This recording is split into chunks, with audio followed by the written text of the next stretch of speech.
Hey folks, it's your buddy Mike Messier here on One Pro Wrestling and Sports Fan YouTube channel. You might be seeing this video on Twitter or Instagram or even LinkedIn. You won't be seeing it on Facebook because I've been banned. Yes, I've been banned from Facebook. So I'm actually kind of happy about it because I put too much time into that platform anyway, and I'm fine with it. I'm really okay with it. I'm okay with my banning.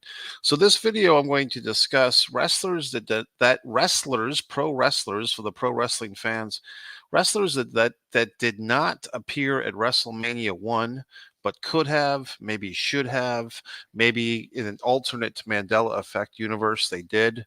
You might be wondering, well, gee whiz, Mike, that shirt looks very wonderful. Well, you can actually buy this picture of USA guy, as I call him, over on the foreign object spread shirt. Yes, I painted this. This is my original artwork.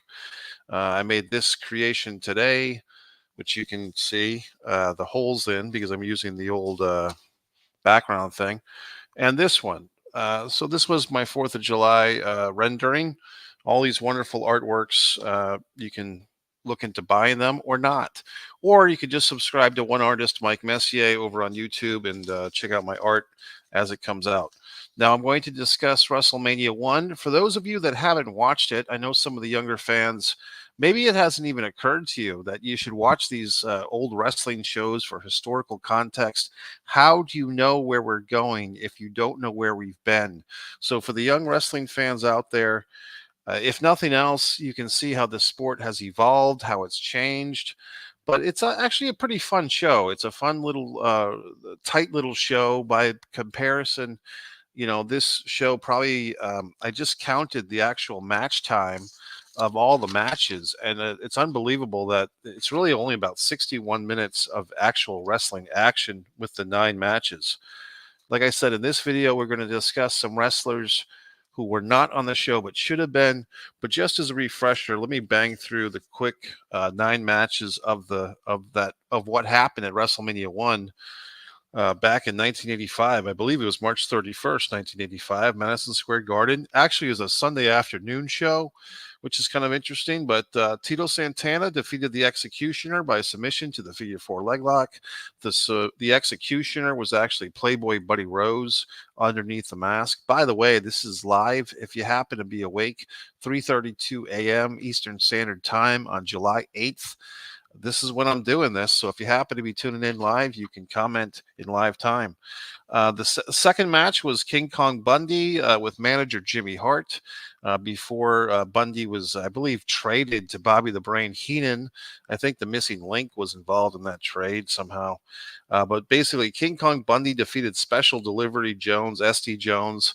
They made this thing out to be like a world record of, I think they were saying 6 seconds at the time. It was actually more like a 24-second match, but for whatever reason, they were trying to build it up as being a 6-second record. The third match, I guess that was just to build up Bundy. That was the point. Ricky the Dragon Steamboat. I don't think he was even called the Dragon yet, but Ricky Steamboat defeated Matt Bourne. Really should have been a better match. This was another one of these matches that was only about 6 minutes long. Steamboat was really getting the nice push here. He was a newcomer. He had just wrestled at Starrcade 84 back in November in Greensboro, losing a nice match to Tully Blanchard. That's a really underrated match, the Tully Blanchard Ricky Steamboat Starrcade 84 match. Here he is against Matt Bourne. Matt Bourne, I think, could have been pushed a little bit stronger, but he was basically brought in as an underneath guy. It's nice, though, that Matt Bourne got to say he wrestled at WrestleMania 1. I think the next time he would be at a WrestleMania wouldn't be until WrestleMania 9 as a Doink. Okay. The next match is kind of an interesting one. Another wrestler that's kind of been forgotten with time, David Sammartino. Sometimes he was known as Bruno Sammartino Jr., sometimes he was known as David Bruno Sammartino. He had his father with him in the corner, and he went against Brutus Beefcake. He wasn't the barber yet. He was just Brutus Beefcake. What a bunch of names. And I mean, that guy has like 3 gimmick names in one name: Brutus, Beefcake, and then they added the barber in 87. So he had 3 gimmick names. He was with Johnny Valiant back when they were still calling him Johnny Valiant. They would later just call him Johnny V as the manager. And they went to a double disqualification. I believe that Bruno and Johnny Valiant got involved towards the end. That was actually a pretty good match there. It's too bad that David, he was pretty short for a WWF wrestler. They weren't doing the junior heavyweight title very much at the time. I'll get into that later in this video. But it's too bad that David didn't have a better career in general and specifically in the WWF.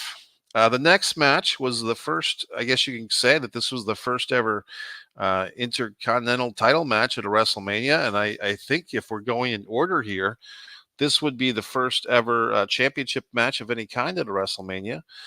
Greg Valentine, the Intercontinental Champion, once again with Jimmy Hart. Jimmy Hart, you could say, is the first manager to appear twice at a WrestleMania.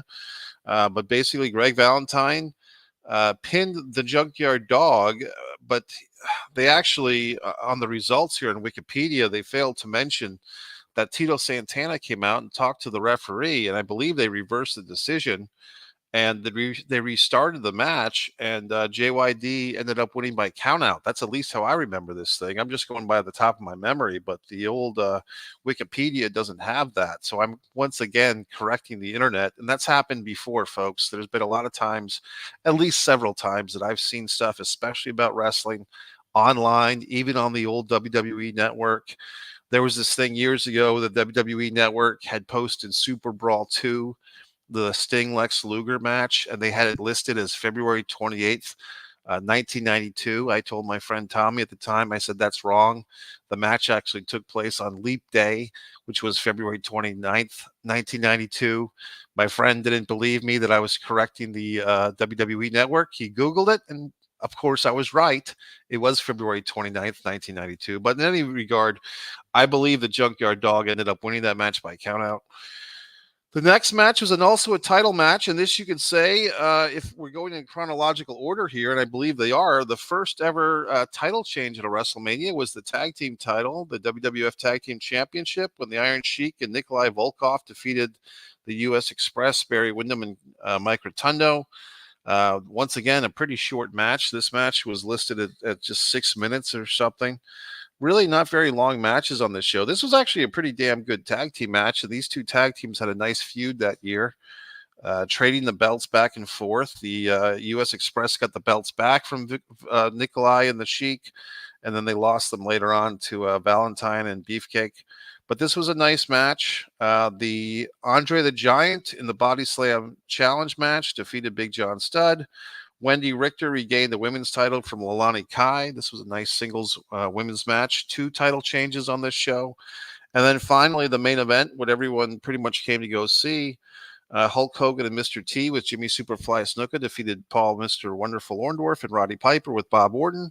Muhammad Ali and Pat Patterson are the guest referees. So that's what we did see at WrestleMania 1.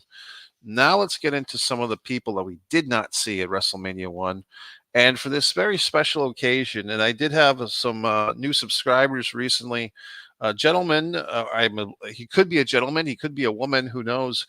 El Questionario, new subscriber. He or she has got a nice YouTube channel with only 8 subscribers, and I'm the 8th one. So if you folks are out there, if you're looking for some wrestling trivia, of course, you've got Pro Wrestling Trivia by Mike Messier on Kindle Vella on Amazon.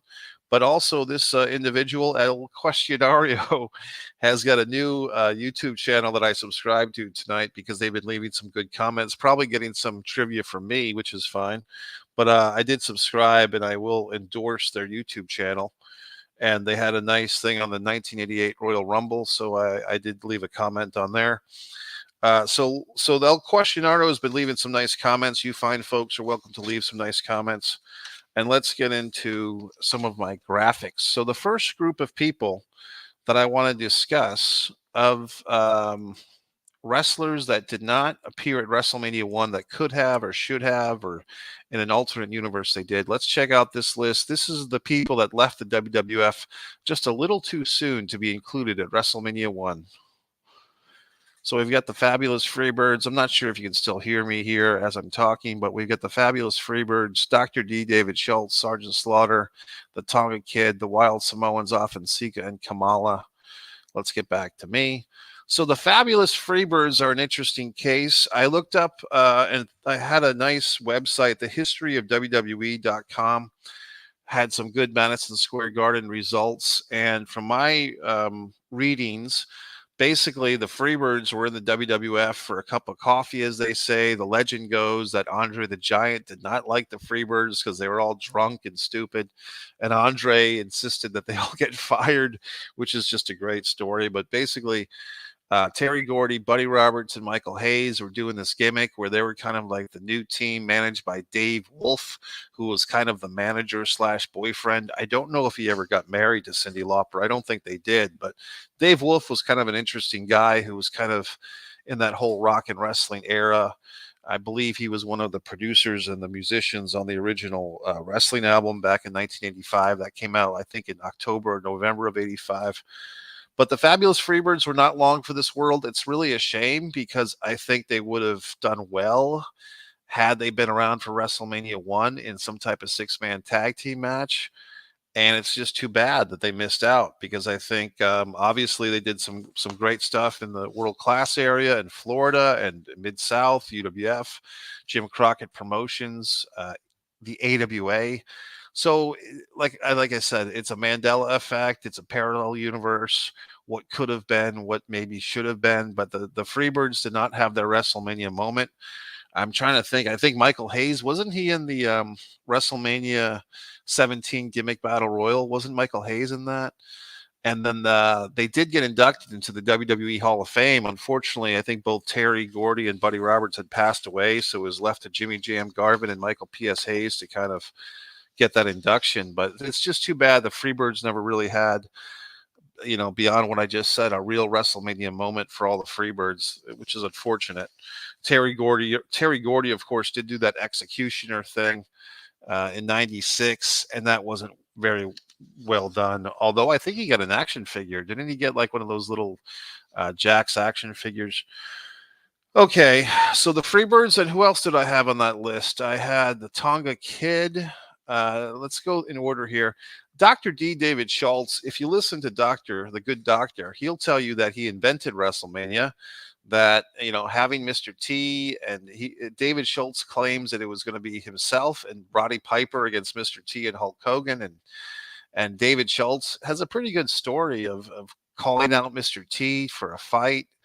But of course, David Schultz was the guy that slapped John Stossel for 2020 on that infamous report. I won't go into the whole thing here, but basically, David Schultz basically was collateral damage, and Vince McMahon got rid of him. Vince McMahon Jr. got rid of Dr. Death, or Dr. D. David Schultz. And interesting, you had Dr. D. David Schultz and Steve Dr. Death Williams.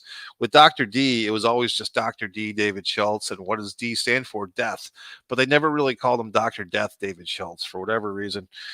Just splitting hairs here. And David Schultz never really had a WrestleMania moment. And it's too bad that he never really, the other promotions, Mid-Atlantic or Jim Crockett Promotions or the AWA, never really picked him up. Unfortunately for me, I missed out. He did have a world title match against Ric Flair, I believe, in the summer of 1985 in Warwick, Rhode Island, which I just had no idea that show was going on. I was a pretty small embryo at the time. But in any event, Dr. D. David Schultz did not get to wrestle at WrestleMania. Also on that list, I had Tonga Kid. The Tonga Kid is on that list. He was kind of the avatar or the substitute for Jimmy Snuka in some matches with Roddy Piper. He was very young at the time. The Tonga Kid would grow up and become the Samoan Savage, was kind of the third member of the SST over in the WCW NWA around 1989, 1990. And he was around for quite some time. The Tonga Kid is somebody who's part of that bloodline, the family, with Roman Reigns, Sika, Afa, everybody. Tonga Kid doesn't get discussed a whole lot, but he kind of peaked too soon. So it's too bad for him that he wasn't around for WrestleMania. I think he was in Continental, believe it or not, wrestling in a babyface six-man team called the Rat Patrol. It was the Tonga Kid, I want to say Scott Armstrong and Johnny Rich. They were actually called the Rat Patrol, and the gimmick it was Johnny Rich, R, Scott Armstrong, A, and Tonga T Kid. So they call themselves the RAT Patrol. Funny.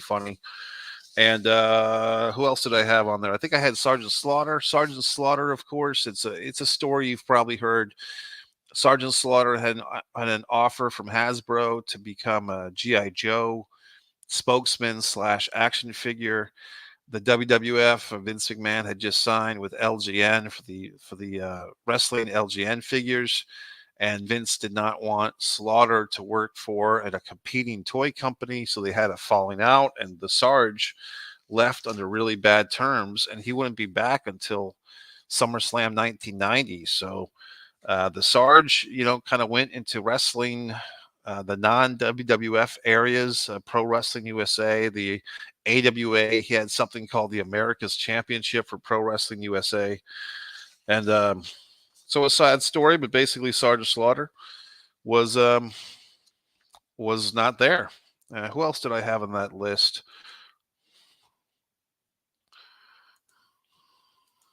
Afa and Sika, the Wild Samoans, they were WWF mainstays for many years. They were 3-time World Tag Team Champions. Of course, Sika just passed away. That's Roman Reigns' father. But basically, the Wild Samoans were just coming off a kind of an interesting babyface turn. They had turned babyface against Murdoch and Adonis, the WWF Tag Team Champions.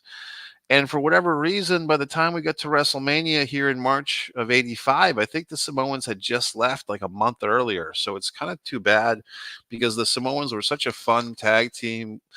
I mostly knew them as heels, but even as baby faces, I think they really would have. I think it would have been nice to have the Wild Samoans on this show, and they just weren't. And then finally on the list, I think I had one more. Oh, Kamala. So Kamala had been there. He was kind of one of these guys who went back and forth to all the territories. And he had been in the WWF for the first time in the late summer of '84. I don't know if they got him matches with Hogan during that run. I know in '87, after WrestleMania 3, Kamala wrestled Hogan a bunch of times.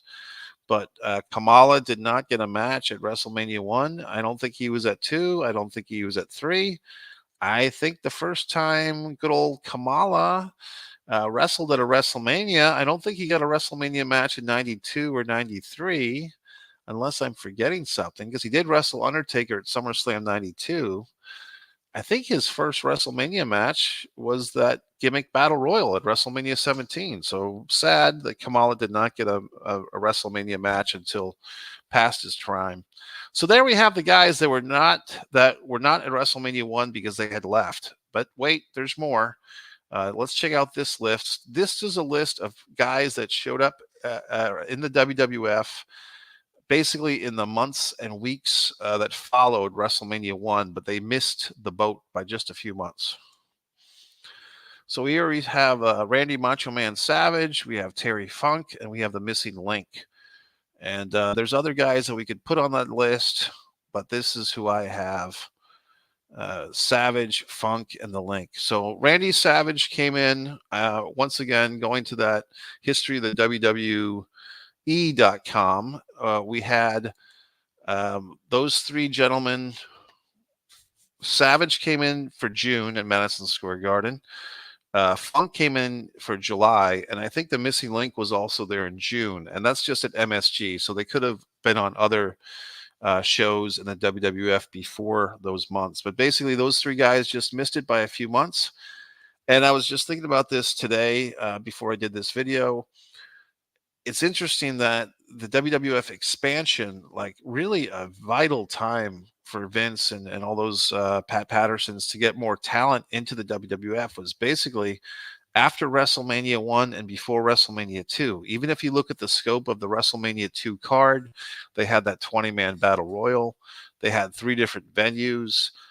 They had Terry and Dory Funk. They had George Wells, Jake the Snake Roberts, Randy Macho Man Savage, Uncle Elmer. You know, they had a lot of guys at WrestleMania 2 that weren't at WrestleMania 1.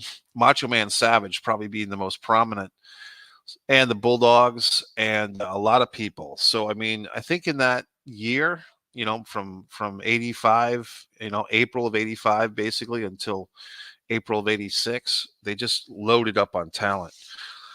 And those three guys, I'll just show the names real quick. Macho Man, Terry Funk, and Missing Link.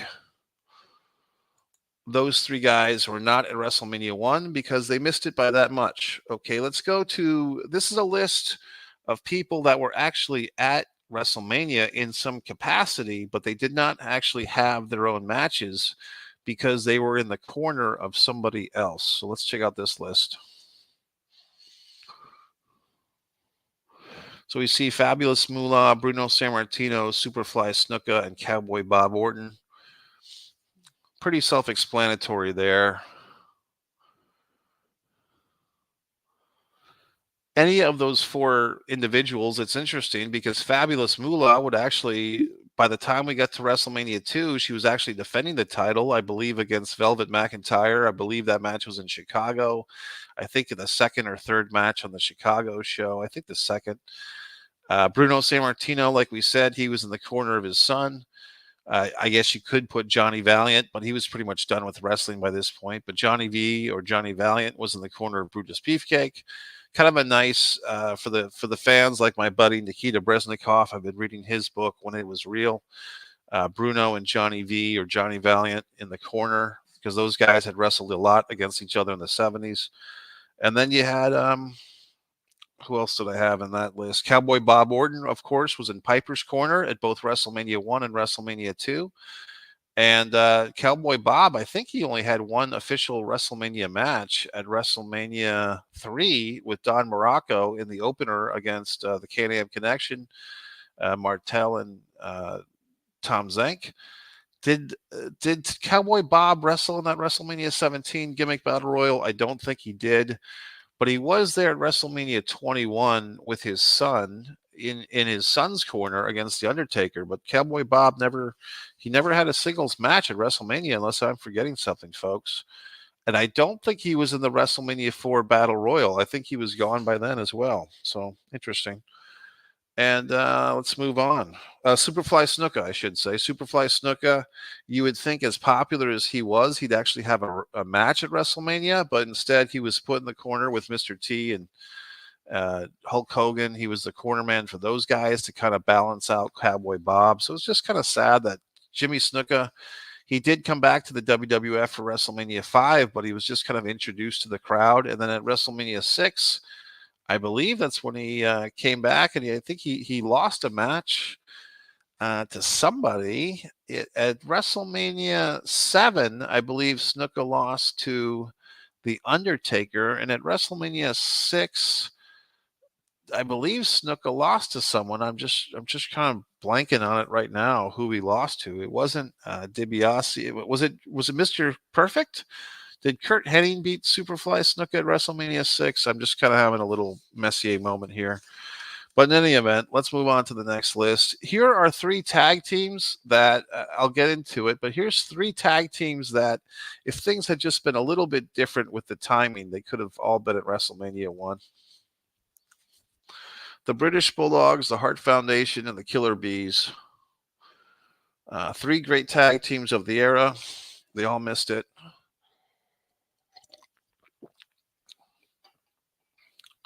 So let's start with the top. The British Bulldogs actually debuted at Madison Square Garden 3 weeks after WrestleMania. Once again, if you look at this website, thehistoryofwwe.com, pretty fascinating that I believe the date was April 22nd, 1985. The Bulldogs had their Madison Square Garden debut 3 weeks after WrestleMania 1. They beat a couple of, undercard guys. But it's just too bad that they weren't able to be assembled just a month earlier because, that would have been nice to have the Bulldogs at the first WrestleMania. I think it would have been a great showcase for them. And I do feel like some of these matches, especially, no offense to Tito Santana and the Executioner, but I mean, that match easily could have been replaced by a Bulldogs match. Steamboat and Matt Bourne. I mean, if Matt Bourne had been pushed a little bit harder. The Beefcake Sammartino, David Sammartino, they were really pushing for David, but I just, I would have liked to have seen the Bulldogs on this show. The other team, the Hart Foundation, weren't really together quite yet, so you can't blame, the WWF or Vince or anybody. It just was a timing issue. But interestingly enough, both Bret Hart and Jim Neidhart were both in the WWF at the time of WrestleMania 1. I don't think they were a team yet. They could have, if things had played out a little bit differently, who knows? They could have actually wrestled each other. They could have had a Bret Hart versus Jim Neidhart match pre Hart Foundation, if they wanted to push Jim Neidhart, but apparently they didn't.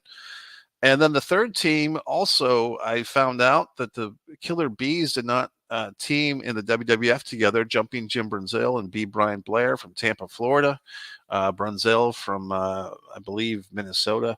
They did not team together until June. I believe it was June 17th. I think they beat I want to say they beat Dave Barbie, who was a big jacked up guy, and it might have been Steve Lombardi was the other guy. But basically, the Bees weren't even a tag team yet. So really, the only team that you could really make a real case for would have been the Bulldogs, But in any event, none of those three teams were there. Now, here's a list that is probably the most painful for the guys that are on this list, because these are guys that were working in the WWF. They were in the World Wrestling Federation. They were wrestling. And for whatever reason, they just were not booked. And I'll get into some of the possible explanations, but we'll just see the list right now. So we've got Rocky Johnson, Tony Atlas, Ken Patera, Adrian Adonis, Magnificent Morocco, and Pedro Morales. Kind of a good list here. So of that list, let's start with Ken Patera, because I think Ken Patera was in the middle of this Big John Studd, Bobby Heenan, Andre the Giant angle. He was actually in the match where the infamous incident where Big John Studd and it was Ken Patera and Bobby Heenan who cut Andre the Giant's hair. But by the time the feud really got going, Ken Patera was in legal trouble, for something that he did before he even got back to the WWF. A couple of years earlier, him and Mr. Saito had a fight with police when they were both in the AWA. And Ken Patera, I guess, was just waiting for this court case or this lawsuit or whatever it was with Minnesota police to happen. But basically, he started up with the WWF, and then it finally caught up to Ken, and Ken had to go to jail for a few years. But basically, Andre was feuding not with just Big John Studd, but also with Ken Patera. And in a roundabout way, King Kong Bundy kind of took Ken Patera's place in that feud. But yes, Ken Patera was involved. In fact, I believe in May of '85, Andre the Giant had a singles match against Ken Patera.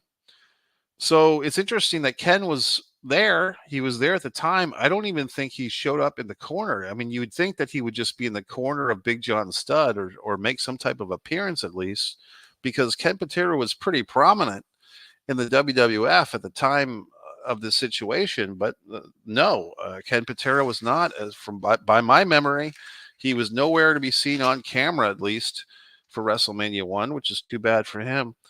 The other guys, I'd be interested, that show Young Rock, I really didn't get into it because of all the historical inaccuracies. I mean, they had something like Hillbilly Jim and Ric Flair as a tag team in Hawaii.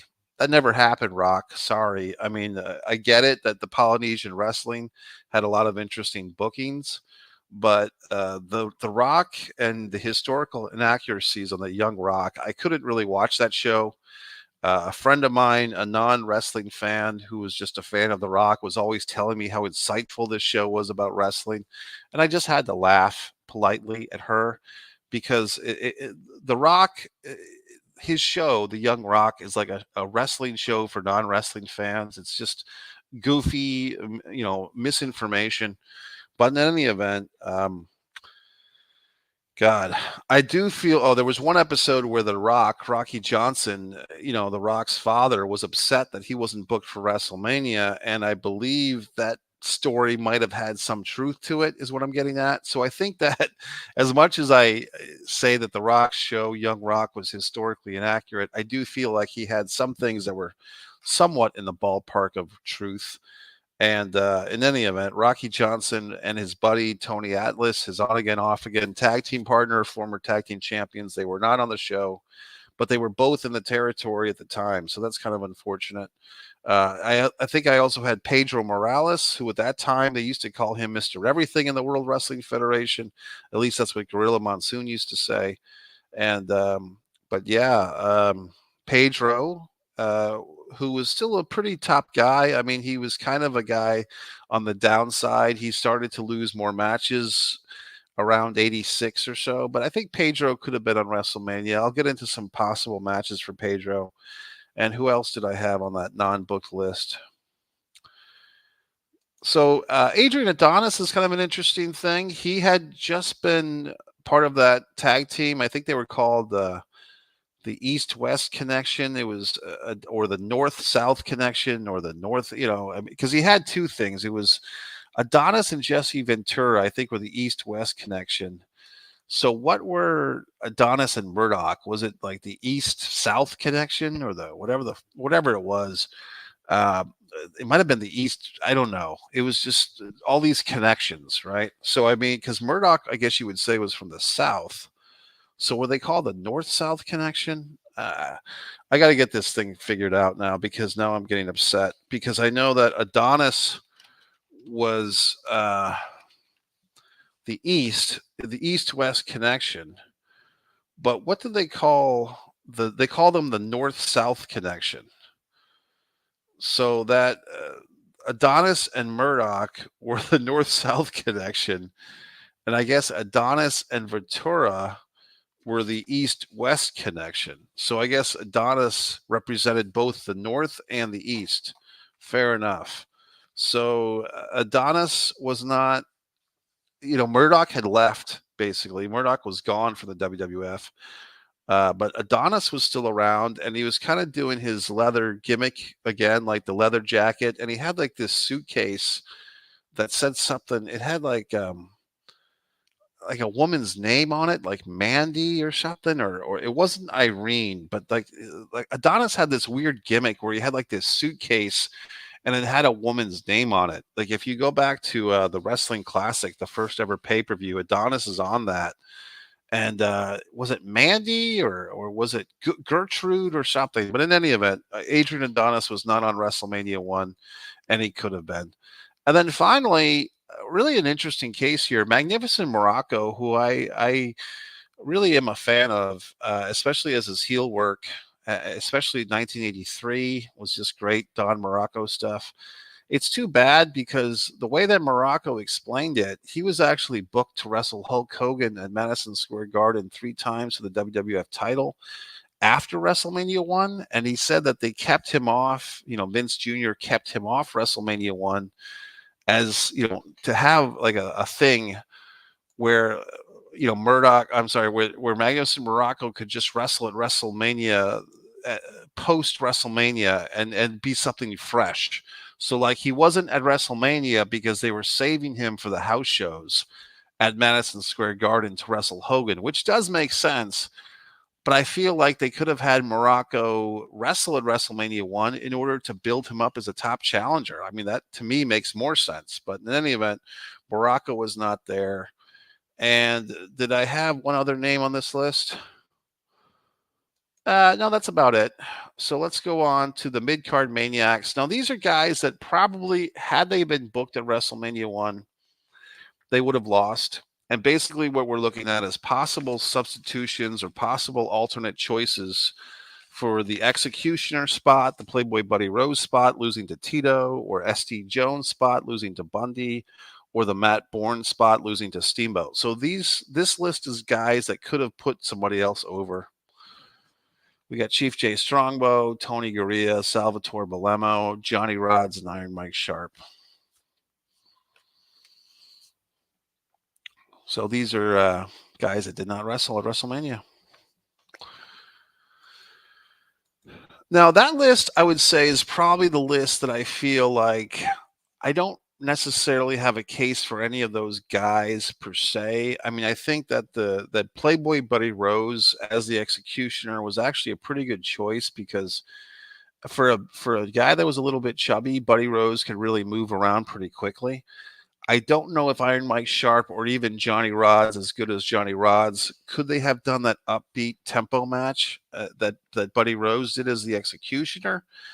I don't know. I mean, they're very competent wrestlers. I'm talking about Johnny Rodz and Iron Mike Sharp, but they weren't known for like their fast type of things. They're more known like for milking a match. You know what I mean? For milking an opening match. Iron Mike Sharp did great ring work. Johnny Rodz was awesome, but he was more like a main event preliminary guy, if that makes any sense. Like Johnny Rodz was typically going to 20-minute draws as an opener. And if you look at this WrestleMania card, most of the matches were about 6.5 minutes. So I just don't think that I would really push for a change. I mean, Chief Jay Strongbow or Tony Gurria, either one of them could have done the honors to Bundy. But I kind of think like everything worked out okay on that end. Now I have the miscellaneous list. We are getting close to the end of this video, folks. So here's the miscellaneous. Hillbilly Jim was injured. The national anthem could have been Prince, Kerry Von Erich, and Tony Onoki. Yeah. I'll let you catch up a little bit. So in my research here, I discovered that I was always kind of curious, like when did Hillbilly Jim get injured? And I always thought for some reason it was after WrestleMania 1. It was actually before. Apparently it was February 25th in San Diego. And it's kind of a sad story because Hillbilly slipped on some water outside the ring in San Diego at like the San Diego Arena. He was wrestling Beefcake, but Beefcake actually didn't injure Hillbilly Jim. There was like a wet spot, like maybe somebody spilled a soda or some condensation, and Hillbilly Jim broke his leg pretty badly, and he was on the shelf for like 7 or 8 months. So he missed WrestleMania by about a month. And I got to think that if Hillbilly hadn't been injured, he probably would have been at WrestleMania and probably would have won some type of match.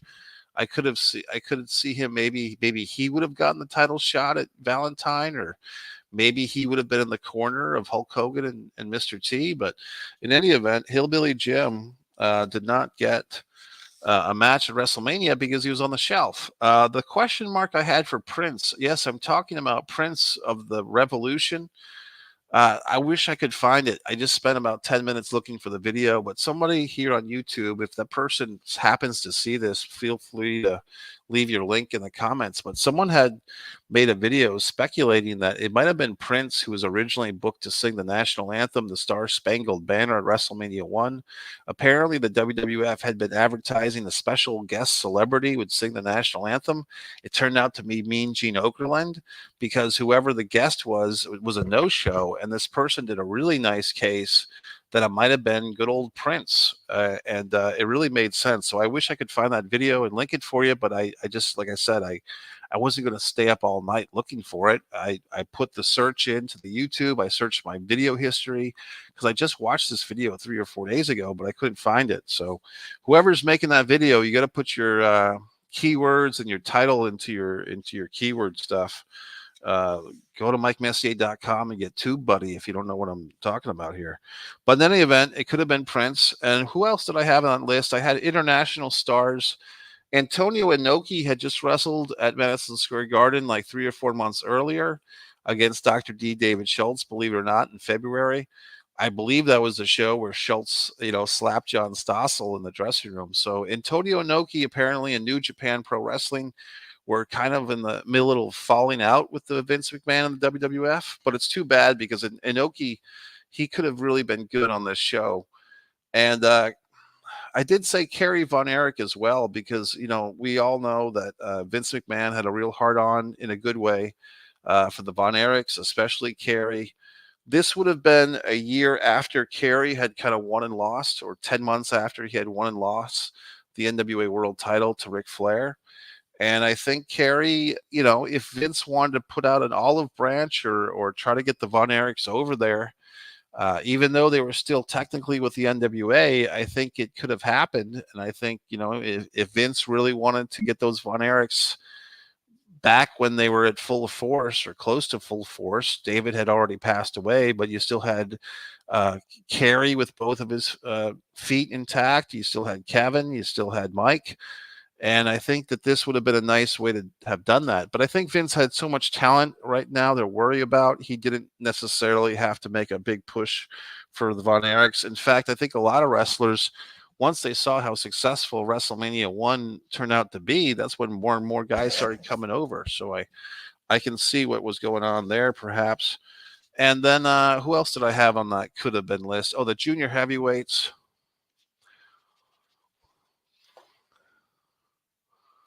So if you look at the bottom of that list, I had listed the Cobra or Black Tiger or Tiger Mask because basically there is this kind of infamous junior heavyweight title match that's on one of the WWF best of tapes. And I kept thinking it was Tiger Mask. It wasn't Tiger Mask because there's another match from like 83 with Tiger Mask. And of course, there was like four different guys who were the Tiger Mask, right?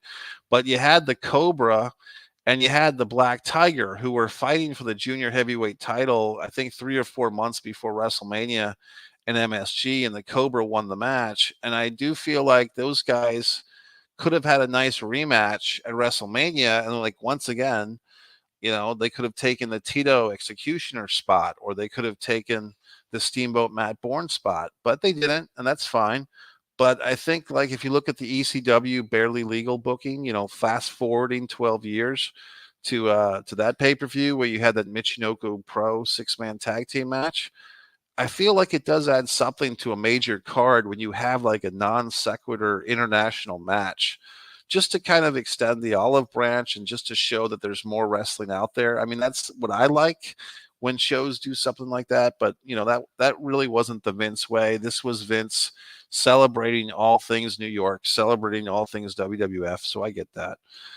And but at the same time, that was an officially recognized WWF Junior Heavyweight title. Although once again, it was kind of in and out. And I do feel that they had a match, according to the history of WWE.com, that the Cobra wrestled Black Tiger like a month or two after WrestleMania in a rematch at Madison Square Garden.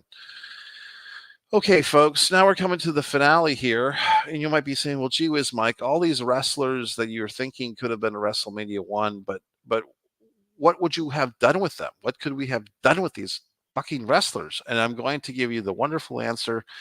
These are some matches that we could have had at WrestleMania 1 using all the talents we just talked about, plus one more special name. So let's check this out.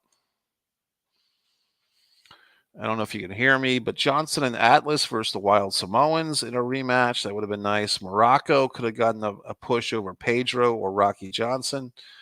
The Bulldogs and the Hart Foundation have the timing. The Cobra versus Tiger Mask, Inoki versus Tatsumi Fujinami, Kerry Von Erich versus Ken Patera, The Missing Link versus Chief Jay Strongbow, David Schultz versus Tony Atlas, and I had one other match there. But basically, I'll revisit that list in a second. But if you see, going back to what I said about the tag team thing, you could have had the Hart Foundation versus the Bulldogs versus the Bees versus the Hart Foundation. Had the timing been a little bit better. The Morocco thing I stand by. If you're going to push Morocco as a top contender to Hogan, he had a nice feud with Rocky Johnson for the Intercontinental title a year and a half earlier. They could have revisited that. Morocco could have gotten a solid victory over Rocky, or for that matter, a solid victory over Pedro, because Pedro and Morocco had some classic battles for the Intercontinental title, really hard-hitting matches. Who else did I have on that match? Oh, yeah, the Ken Patera, Kerry Von Erich. That's kind of an inspired choice. If they would have gone ahead and gotten Kerry Von Erich on this show, and this is just magical thinking, hypothetical stuff, but I mean, him and Ken Patera, I believe, had a history for the Missouri State title, which was a National Wrestling Alliance championship. So I think that Kerry and Ken could have had a really great match, even with the time considerations. They could have had an 8 or 9 minute match. Kerry, and I think you'd have to put Kerry over, and maybe Kerry could have come in as backup to Andre the Giant against Patera and Stud. The Cobra versus Tiger Mask, and Antonio Inoki versus Tatsumi Fujinami. If you're wondering, well, why did you put Tatsumi Fujinami on there? He's actually listed as having appeared in Madison Square Garden like the month or two after WrestleMania. So it would make sense for him to wrestle Inoki once again as like an exhibition, Japanese showcase match, or Tiger Mask versus the Cobra. I think would have been awesome for the junior heavyweight title.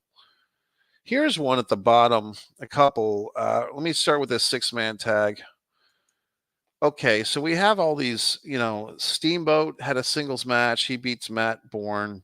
Tito Santana beats the Executioner. How about this? How about team up Ricky Steamboat, Tito Santana, put Jimmy Snuka in the mix with those guys, and have them get a victory over Johnny Rodz, Iron Mike Sharp, and George the Animal Steel. Now, I didn't put the Animal on this list earlier, but I think, George the Animal Steel and two guys that were basically underneath guys that were still well respected.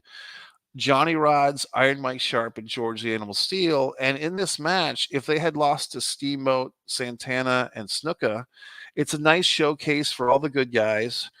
And also they could start planting seeds for George Steele to turn babyface. Because if you remember at the first ever Saturday night's main event, the first match ever on a Saturday night's main event was George the Animal Steel having a babyface turn when he teamed with Nikolai Volkov and the Iron Sheik against Ricky Steamboat, Barry Windham, and Mike Rotundo. So I think that this could have planted the seeds for that. Like they could have had this match and then just put everything on ice with George Steele until the first Saturday night's main event. But they could have done a thing where like, George Steele gets confused, or maybe like Iron Mike Sharp and Johnny Rodz abandon George Steele.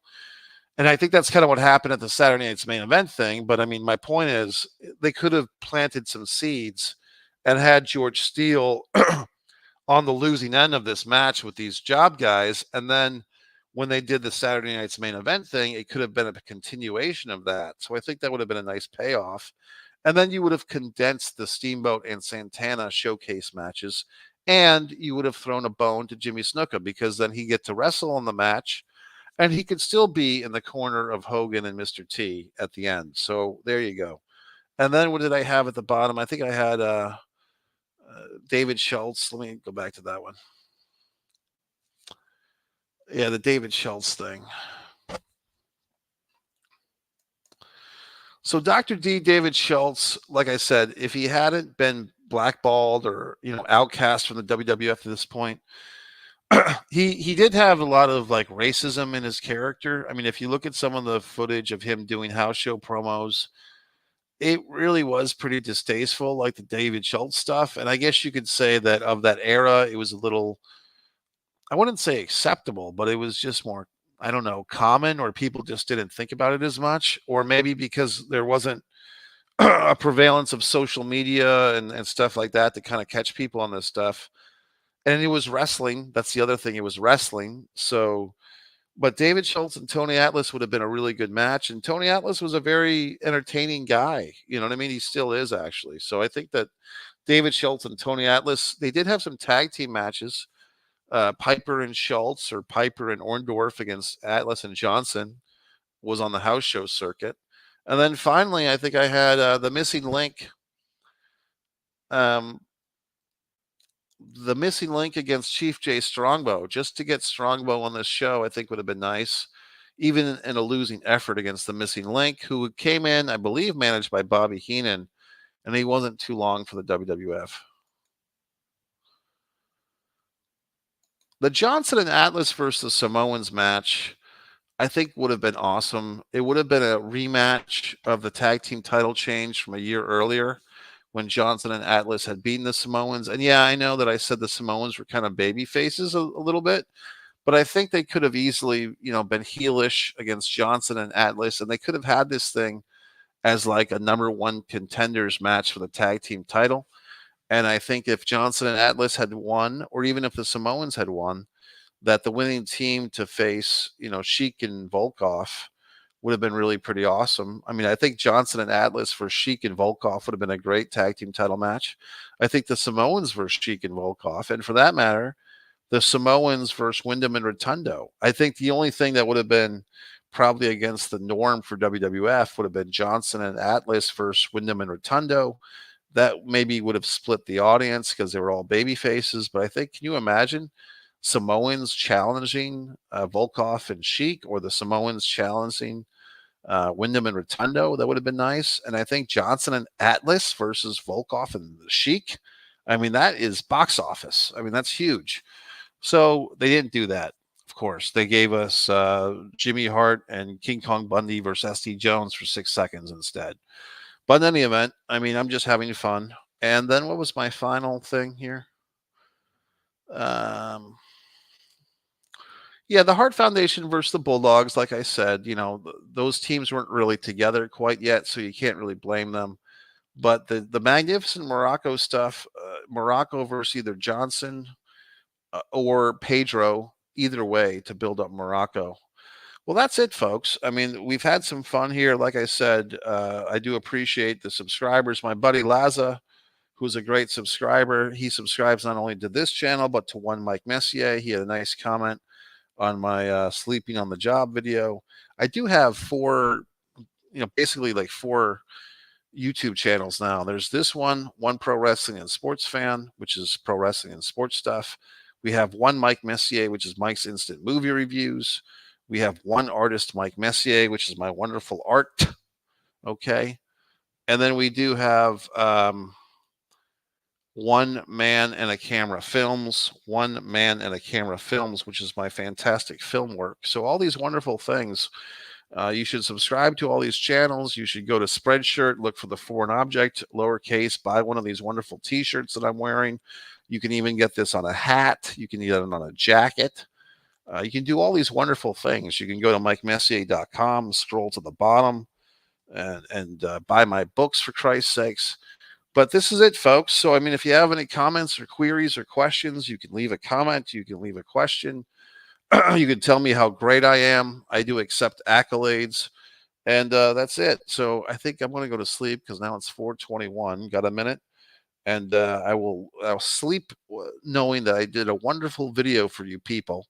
And you can subscribe. You can share this video. You can put this on Reddit. Tell me how wonderful I am and all that good stuff. But if you have any suggestions for future videos, this is what you would call an evergreen video. This is a video that's not really dependent on time. I'm not discussing the latest and greatest pay-per-view of the weekend or whatever. I'm discussing something of historical interest to historical wrestling fans. Like I said, thanks to all the new subscribers, all the old subscribers. Share the videos. It's your buddy Mike Messier saying good night or good day or good life, whatever. Thanks.